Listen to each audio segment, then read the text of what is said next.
এই ধরনের কোনো প্রবলেম এক্সামে আসলে কীভাবে সবথেকে তাড়াতাড়ি আমরা সলভ করতে পারবো চলো দেখে নিই।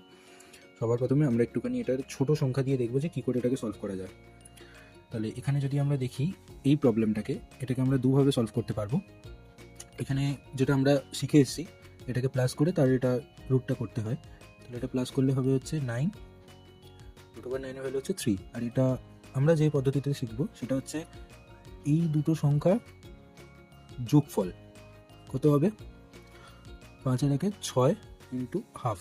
এই হাফটা কনস্ট্যান্ট থাকবে সবসময়, এই হাফটা সবসময় কনস্ট্যান্ট থাকবে। কত এলো 3, তাহলে এখানেও 3 এলো, এখানেও 3 এলো। সেমভাবে এটা করবো, ফার্স্ট আর এই লাস্ট এই দুটো অ্যাড করলে আসবে 8 ইন্টু হাফ, কত আসলো 4। আর এটার ক্ষেত্রেও সেম, ফার্স্ট লাস্ট দুটো অ্যাড করলে আসবে 400 ইন্টু হাফ, এটার আনসার আসবে 200।